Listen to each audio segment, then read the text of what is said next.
Hello students, hope you all are fine and you all are staying safe at home.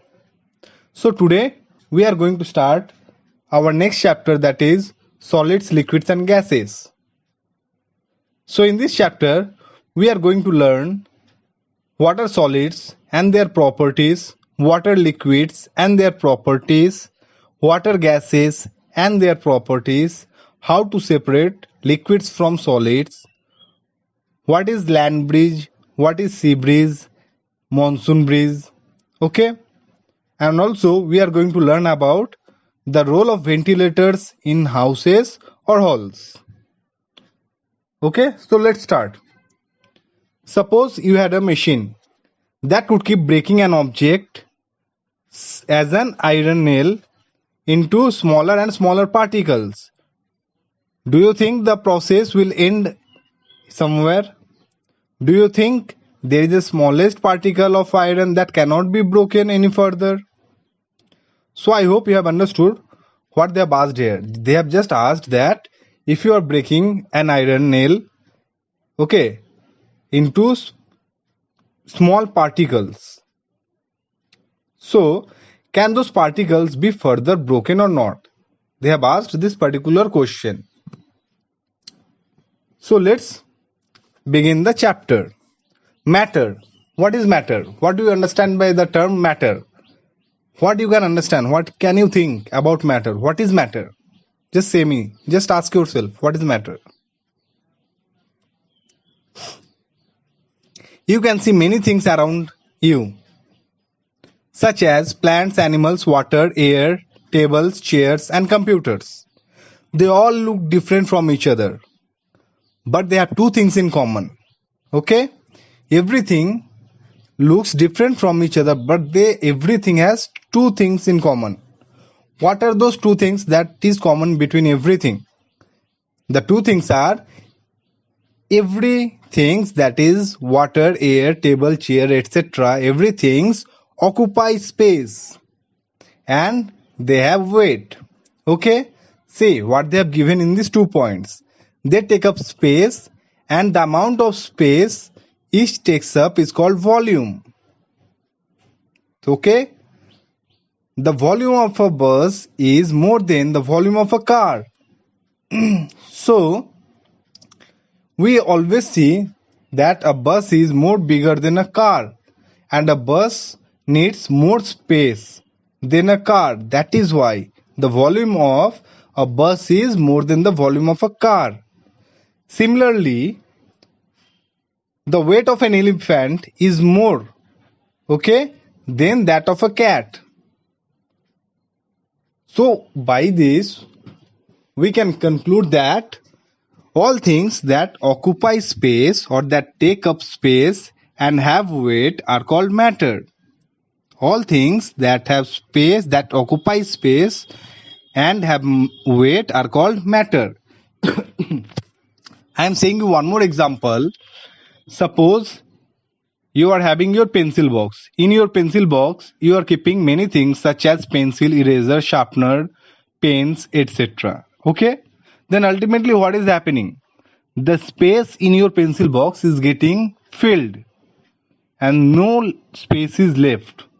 So what it shows? That matter has occupied the place or occupied the space in your pencil. There is no more space left. So matter can occupy space. One more example is there is your bag. If you are putting your books and copies in your bag, ultimately what happens? Your bag gets filled up and at last you cannot fill any more books in your bag. So here books are having space and volume. They are occupying the space in your bag and they are also increasing the weight of your bag. So here matter is book. Am I clear? I hope you have understood clearly what is matter. Now we can take one more example. Let's see. First, before that, we are going to learn what is matter made up of. So matter is made up of tiny particles. which we cannot see by our eyes. These tiny particles are called molecules. Am I clear? Suppose there is an eraser in your pencil box. That eraser is called matter. So that eraser is made up of tiny particles. Those tiny particles are called molecules. Am I clear? Then all molecules of one substance, for example, water, are the same. So here they have said that water is made up of water molecules. Okay, and the water molecules will be same to each other. That means same kind of water molecules, I am repeating again, same kind of water molecules join together to make water. And what are water molecules? Water molecules are nothing but the tiny water particles. Okay? The molecules of two or different substances are different. That means, let's take some example.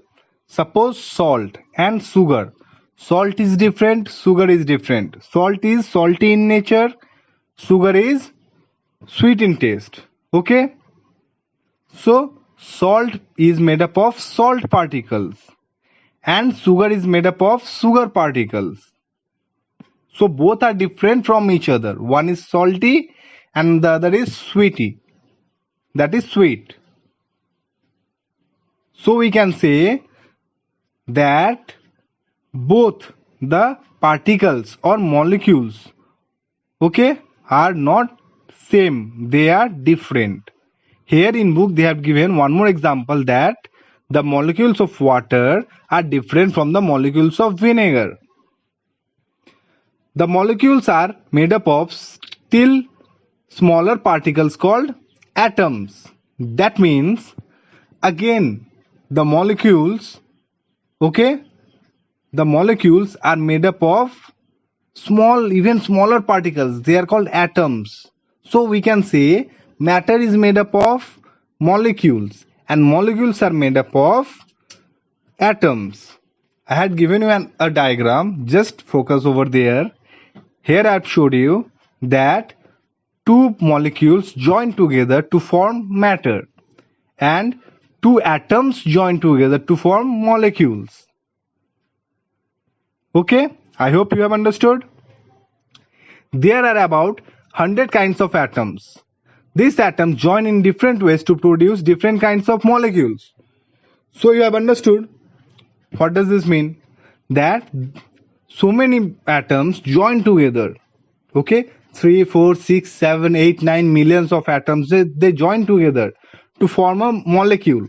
And many molecules join together to make matter or to form matter. They are like the letters of alphabet. You can join different letters to make thousands of words.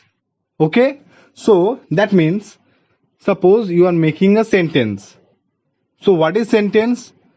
Sentence is nothing but the arrangement of words. You are using so many words to make a sentence. And to make a word, you are using so many alphabets. For example, the word boy, okay, B-O-Y. How many alphabets have you used? B-O-Y. 3 alphabets you have used to make a word called boy. Okay, in the same way, here to make molecules, we join atoms. They have said the same thing. You can join different letters to make thousands of words. The atoms can join to make millions of different kinds of molecules. That is why there are millions of substances around us. So I hope up to this much everything is clear to you. Now we can move to the next topic. The states of matter. What is the meaning of state? State means form. Matter is present in which form? Okay.